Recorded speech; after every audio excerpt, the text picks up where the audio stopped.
My name is Kurecoin. I'm a public speaker, a venture capitalist, a business mentor and coach. Currently the CEO of Kurecoin, which is a portfolio company that is diversified, ranging from several sectors like the oil and gas.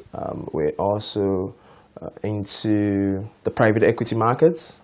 We also have some stake in manufacturing, in agriculture, and you can name it. And then also recently into the blockchain technology. Now people are asking me, well, Tega, what's your interest in blockchain? I mean, why do you want to go into blockchain?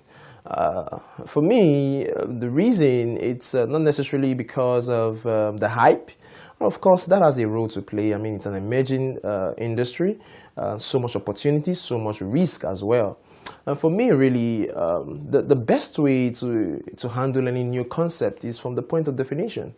First of all, the whole idea that the blockchain technology, cryptocurrency, and then Bitcoin is a way to get rid of the government of the day and then do financial transaction without the government doesn't make sense to me. I mean, one of the reasons why it didn't have to catch my attention at first, because I mean, you can be in their land and then you want to take them out of the financial transaction. I mean, it's like what I'll call a daydreaming, But then that of course made some people not to want to go into it. That of course made governments want to ban it, and several things had to come up alongside. But then if you look at this critically, blockchain technology is most important for financial transactions. As a matter of fact, I'm a Nigerian.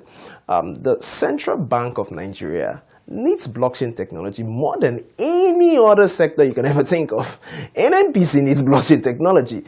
Pension fund requires blockchain technology. All of these sectors, the government needs blockchain technology more than any individual, more than any citizen out there. So this technology actually an evolution, a solution for the government of the day. So to want to think that it's a way to get rid of the government, then it makes it making it looking like it doesn't have a future.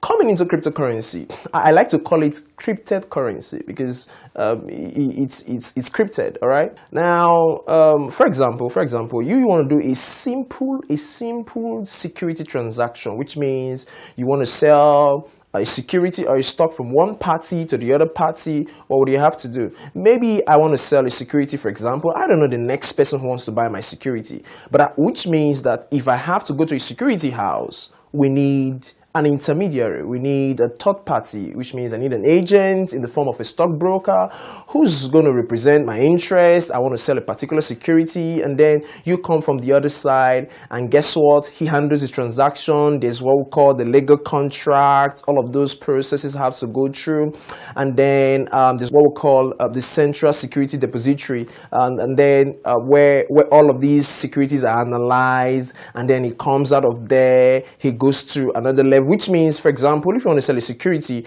by the time you're done with the transaction, it takes about 2-3 days before you're credited. There are lots of multi-level entities who are participating in just that single transaction, which makes financial processes very expensive. I mean, so the blockchain technology is actually a solution to these tough processes. And that's why, as at this time, Bank of America has filed in the highest level of patents more than any company in the world.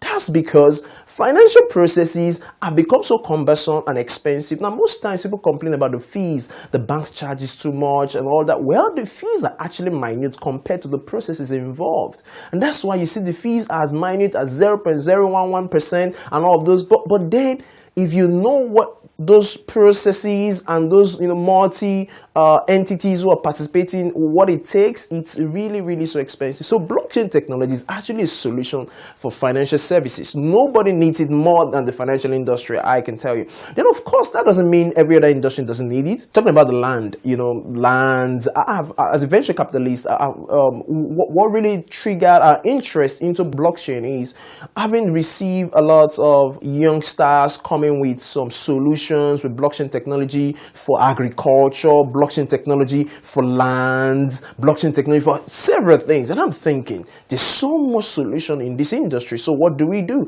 How do we come in? Man, if we want to invest into a sector, the first thing we're thinking about, well, if we have to put our money in that sector, which means we have to find a control. So what do? The only way to adopt these new portfolios into our holding is to, first of all, find a way to have control. And that's why we came in.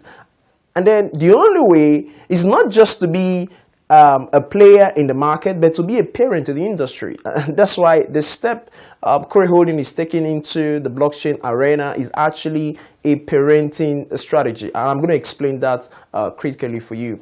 Because if you look at what has happened in the last 2-3 years, so many persons have taken advantage of it. Any new technology comes out, a new solution comes out, they sell an ICO, and then securities, or what you call currencies, or what you call assets, are in people's hands. So the asset is there, and that's what I was explaining the other time about Bitcoin.